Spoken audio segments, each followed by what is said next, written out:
Obsessions. We all have them. Some of us at different levels than others. I'm not sure what it's like for regular people, but for me and others like me, we need something to obsess over, something to keep us going. As somebody who has a lot of obsessions, I wanted to talk about all of my main new obsessions that really grew in 2024, and then also talk about some predictions that I have for things that I'm going to start obsessing over in 2025. Admittedly, this was kind of a tame year for me as far as obsessions go, but there were quite a few. Number one, Chappell Roan. Not shocking to anyone because she blew up this year. I was a fan around the time her first album dropped. Yeah, I was like there before she was really mainstream. And I remember sending Super Graphic Ultramodern Girl to my friends and saying, this is what RuPaul thinks her music sounds like. And it's true. I got to see Chappell open for Olivia Rodrigo. Olivia is also one of my favorites of all time. Seeing them both in the same night was amazing. And then after that, her stardom just blew up. I also got to see her perform at the Austin City Limits Music Festival in October. The crowd from the Guts tour to Austin City Limits, insane. I actually thought I was going to suffocate escaping from that crowd at ACL, but I digress. I think she's truly one of the most phenomenal performers currently working. She's kind of like a modern Lady Gaga, Madonna. I think she's going to be up there in music history with names like that. I feel like my life as a teenager and as a young adult, we haven't had music that was like as influential as music used to be, and seeing a star like Chappell blow up really makes me feel like we're living in an era that is special. Are we actually living in a special era? No, I think things are bad and getting worse, but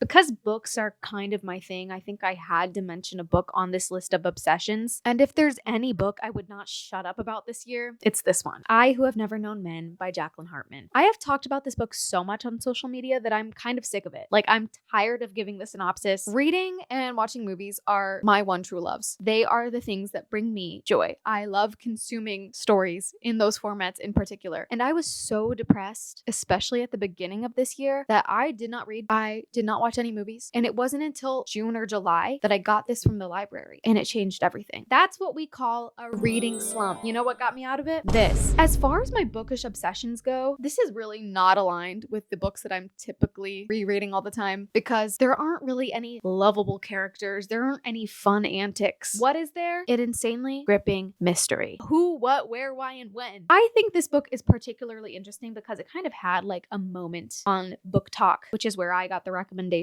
but it was published in the 90s and it's translated to English from French. So it's like a really random book to have picked up traction, but I get it. I see this becoming a cult classic. There were two movies that I was obsessed with this year. Number one, Challengers.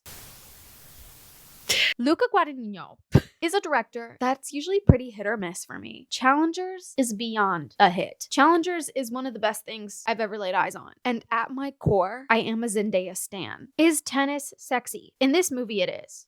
Challengers just hits all of the notes that I have about what makes a good film. Story, acting, pacing, the music, and the editing were genius. I threw a pool party with my friends this year, and I made it Challengers themed. What do pools have to do with Challengers? Nothing. I just wanted to throw a Challengers party. My other movie obsession this year, The Substance. I went to the theater to watch The Substance knowing nothing about it. Oh my God. I have never laid eyes on anything like this before in my life. And if you haven't seen The Substance, like, I don't think I should give anything away because going in blind was the best way to see it, especially if you're not disturbed easily. I have been waiting for anything, a book, a movie that really explored the absurdity of beauty standards in Western culture, honestly, across the world, but the way that we experience it here in Hollywood, on social media. Being a woman, I have felt gross. I have felt self-loathing. I have felt all of these things that The Substance captures so well and in such an absurd way, also followed by phenomenal performances. Every time I thought the movie was over, it wasn't. We were moving on to another thing, and it just kept getting crazier. I love it, and I need to watch it again. Another huge obsession for me this year was my cat.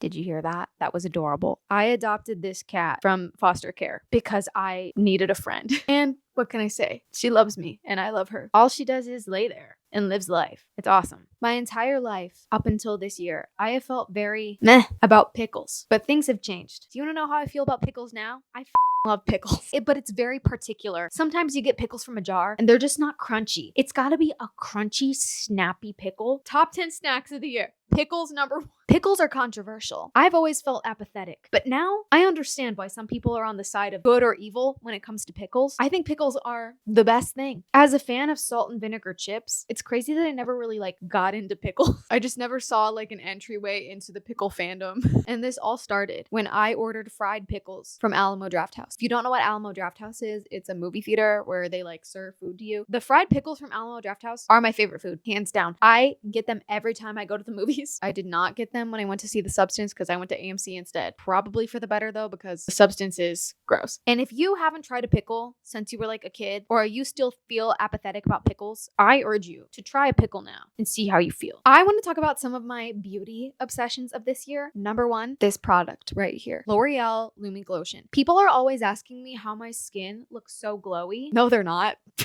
Maybe a couple people on Instagram said, oh my God, drop the skincare routine. Why did I lie? But if you want to know my beauty secret, L'Oreal Lumi Glotion. I also got super into hair care this year because I was looking back at some of my old TikTok videos and I realized my hair had not grown in an entire year. And I've been trying to grow it out for almost 3 years now. After I cut it short, I got a French bob. The one thing that really made a difference in my hair that all the TikTok girlies were talking about, and it's true, rosemary oil. I put this on my scalp and I massage it into my scalp 3 times a week and I leave it on there for 4 hours before I wash it out. They say if you leave it on for longer, it could be bad for your hair. I don't know. It made my hair so strong and thick and glossy. And you can get this at Walmart. This has been my obsession. Also, it smells so good.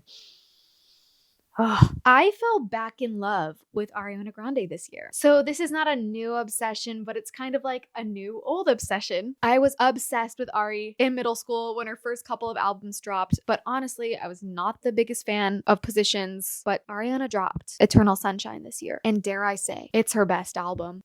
It's her best album. And then if that wasn't enough, she went on to star in Wicked as Glinda. This woman was made for comedy. She was made for the stage. I like musical theater, but I'm not a musical theater nerd. Yes, was I a theater kid in high school?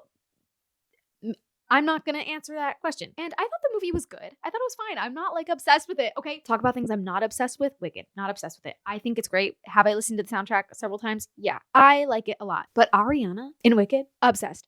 Obsessed with Glinda. I can't wait till I can rent it at home so I can just skip through it and watch all the parts of Ariana. Is that weird? I don't think that's that weird. Okay, and one more thing that I was obsessed with this year. This one's kind of weird. So, a little bit of my lore. I am a video editor, and for the better half of this year, for 7 or 8 months, I worked for a slime company. It's bizarre. I know. Did I know anything about slime before this? No. When everyone was obsessing over slime in 2016, I was in high school, okay? I was too old for that. And I learned so much about slime. I actually think it's really cool and fun.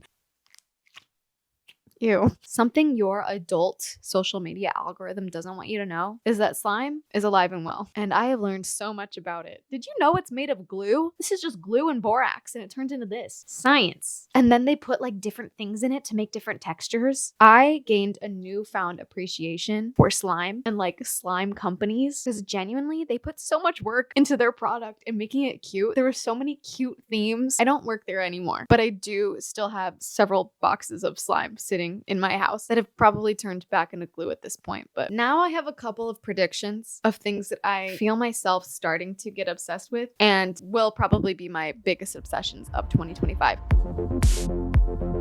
This is the number 1. Okay, I've been so obsessing over this for the past couple of weeks. Cat's Eye. And I am not a K-pop person. I don't know anything about K-pop. Is this technically K-pop? Maybe? Basically, one of the big record labels in Korea collaborated with one of the big US record labels to create a global girl group called Cat's Eye. A couple of weeks ago, I watched the documentary about the making of this girl group on Netflix called Popstar Academy, Cat's Eye. It's a crazy docuseries. The amount of effort and work that these girls had to put into competing against themselves and each other to get into this group is actually insane. And they did narrow it down to 6 members that I think are all so cute and fun. I just sat on my computer for hours and watched a ton of interviews with them and a ton of their music videos and them dancing and stuff. Obsessing over Cat's Eye gives me the same feeling that I had 10 years ago obsessing over One Direction. I really understand why people love K-pop now. They only have an EP now and 2 singles. Trust me, when these girls go on tour or release an album, I'm gonna go crazy. Like I said, it really feels like that One Direction obsession obsession I have, so I feel like kind of nostalgic about it too. My favorite in the group is probably, it's so hard. I love them all. Right now, in this moment, I'm gonna choose Laura. She is so slay. Another obsession prediction, baking. I am a very bad cook, but I can follow instructions. I want to be a baker of sweets. I want to be the person that comes over to a party and says, look at these delicious baked goods that I have